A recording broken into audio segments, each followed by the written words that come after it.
Hello,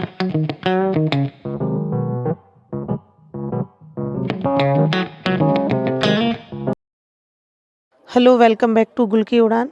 तो कैसे हैं आप लोग और आप लोगों की सीटेट की एग्ज़ाम की प्रिपरेशन कैसी चल रही है।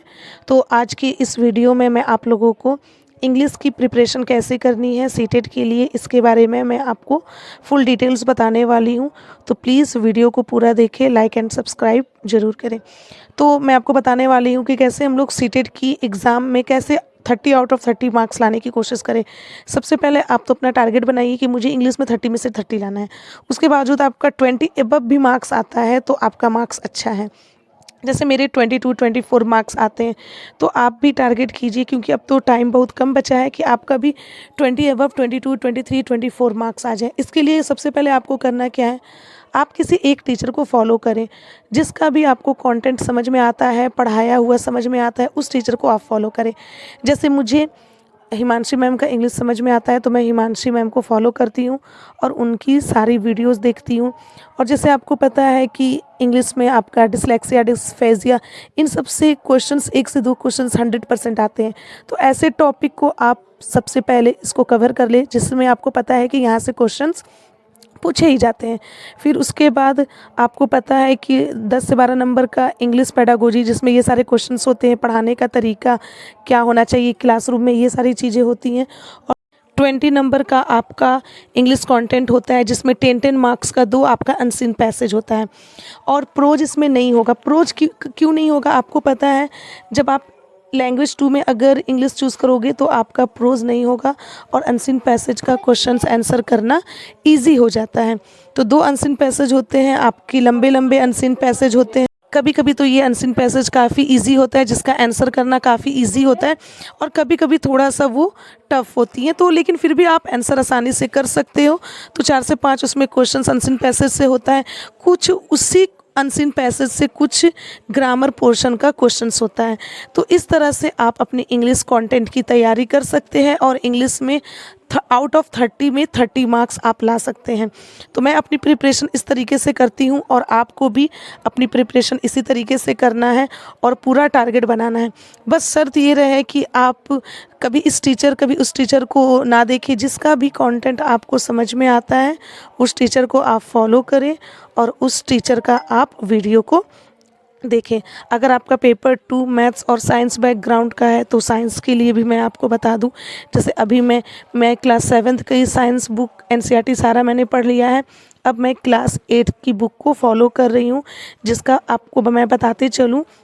फर्स्ट चैप्टर आज से मैंने स्टार्ट किया है और फर्स्ट चैप्टर जो है वो क्रॉप से रिलेटेड है, जिसमें आपको पता है कि इस टॉपिक से भी आपके क्वेश्चंस आते हैं कि कौन सा आपका जो है, जैसे रबी के फसल में कौन सा आपका फसल उगाया जाता है, ऐसे टाइप से मतलब क्वेश्चंस आते हैं। ये मैं आपको हिंदी में बता रही हूँ, लेकिन मैं अपनी प्रिपरेशन इंग्लिश में ही करती हूँ। तो क्लास 8 का मैंने टारगेट किया है कि क्लास 8 की बुक को मैं कम से कम 10 दिन में सारे एनसीईआरटी की जितने क्वेश्चंस है जितने भी चैप्टर है उससे पढ़ लूँ और उससे रिलेटेड जितने भी क्वेश्चंस है उसे मैं कर लूँ। और उसके बाद अभी काजल धामी मैम का जो क्लासेस चल रहा है, अभी आई थिंक 35 से 36 क्लासेस उन्होंने अपलोड कर लिया है। तो उसका भी मैं जो क्लास 15 को अभी मैं पढ़ रही हूँ। हालांकि एक बार मैं पहले पढ़ चुकी हूँ, मैं दोबारा उसे रिपीट कर रही हूँ। अगर आपके पास टाइम कम है तो आप भी काजल धामी मैम को फॉलो करें और उनकी वीडियो को देखें। मैं उनकी वीडियो को देखती हूँ, फिर बुक से पढ़ती हूँ, देन बुक से पढ़ने के बाद मैं टेक्स्ट बुक पे जाती हूँ और उससे रिलेटेड जितने भी पीवाईक्यू वगैरह होते हैं उन सारे पीवाईक्यू को मैं सॉल्व करती हूँ। तो कभी कभी ये होता है कि पीवाईक्यू में 10 मार्क्स का पीवाईक्यू होता है, पहले मैं बता दूं। 30 मार्क्स का भी सेक्शनल पीवाईक्यू होता है। फिर उसके बाद आपका 150 मार्क्स का 2.5 घंटे का भी मॉक होता है। तो 250 मार्क्स वाला मॉक मैं हमें रोज़ नहीं लगाती हूँ, हफ्ते में एक बार या 10 दिन में एक बार लगाती हूँ। लेकिन 10 मार्क्स वाला मैं रोज़ लगाती हूँ और एक दिन 2 दिन पे मैं 30 मार्क्स वाला भी सेक्शनल टेस्ट लगाती हूँ और जो भी क्वेश्चंस मेरे गलत होते हैं फिर मैं उसमें देखती हूँ, उसमें आंसर्स भी गिवन होते हैं कहाँ पे मैंने गलती की है, और गलतियाँ जो होती है वो माइनर ही मिस्टेक होती है। और सबसे ज़्यादा चाहे वो सीडीपी हो, हिंदी हो, इंग्लिश हो, कुछ भी हो, सबसे ज़्यादा जो हम लोग क्वेश्चंस गलत करते हैं वो नोट वाले क्वेश्चन में कि इसका आंसर कौन सा नहीं होगा। हम लोग नोट पे ध्यान नहीं देते हैं और जो आंसर सही होता है उसी पे टिक मार देते हैं, यानी हमें उस आंसर को देखना है जो इसका आंसर नहीं होगा। नोट वर्ड पे हमारा ध्यान ही नहीं जाता है। तो नोट वाले क्वेश्चंस को आपको अच्छे से देखना है। और साइंस में बहुत ज़्यादा क्वेश्चंस आ रहे हैं एजर्सन और रीज़न वाले, तो एजर्सन रीज़न को भी आपको फॉलो करना है। अब मैं आपको मैथ्स का बताते चलूँ। ये क्लास 9th का एंट्रेंस एग्ज़ाम का बुक है, जो कि आपका जामिया मिलत इस्लामिया वाली बुक है, उसके एंट्रेंस वाली बुक है। तो यहाँ पे मैं इसके जितने भी चैप्टर्स है, rational number, cube and cube roots, मतलब इसमें बहुत सारे क्वेश्चंस दिए हुए हैं PYQ की, कैसे ये एंट्रेंस के एग्ज़ाम में, ये क्लास 9th का है 10th के लिए। तो इस बुक से मैं सारे क्वेश्चंस को लगाती हूँ और फिर मैं मॉक देती हूँ। तो काफ़ी सारे क्वेश्चंस जो है मेरे वो लड़ जाते हैं। जैसे रेशनल नंबर है तो रेशनल नंबर के जितने भी क्वेश्चंस हैं इससे रिलेटेड, इसमें जो भी क्वेश्चंस दिए हुए हैं उस क्वेश्चंस को मैं सॉल्व करती हूँ।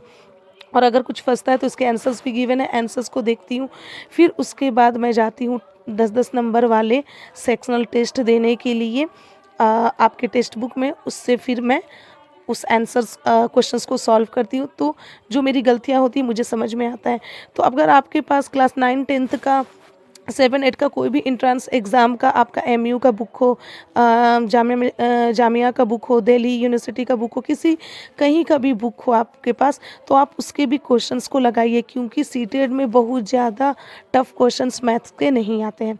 जैसे प्रॉफिट लॉस से क्वेश्चंस काफ़ी पूछे जाते हैं, रेशनल नंबर से पूछे जाते हैं, सिंप्लीफिकेशन से पूछे जाते हैं, CI SI कंपाउंड इंटरेस्ट और सिंपल इंटरेस्ट से पूछे जाते हैं। तो उनका लेवल ज़्यादा टफ नहीं होता। जैसे SSC वाले एग्ज़ाम वगैरह में क्वेश्चंस ज़्यादा टफ होते हैं और क्वेश्चंस काफ़ी लेंदी होते हैं, लेकिन सीटेट के एग्ज़ाम में इतना ज़्यादा क्वेश्चंस टफ और लेंदी नहीं होता है। तो मेरी इस तरह से मैं अपनी सीटेट की प्रिपरेशन मैथ्स की ऐसे कर रही हूँ। और आप अपनी प्रिपरेशन कैसे कर रहे हैं तो प्लीज़ कमेंट सेक्शन में आप ज़रूर बताएं। और मैथ्स से रिलेटेड ज़्यादा लोगों को दिक्कत हो रही है तो अपनी क्वेरी ज़रूर शेयर करें। मुझसे जितना हो सके मैं और भी सारी डिटेल्स आपके साथ शेयर करूँगी। और बस आप मैथ्स के लिए ज़रूर ध्यान दें। छोटे छोटे जो बच्चों का क्लास 6 to 8 की बुक है, उस बुक के ज़रूर क्वेश्चन सॉल्व करें, काफ़ी हेल्पफुल होगा। तो आज के लिए बस इतना ही। Thank you so much.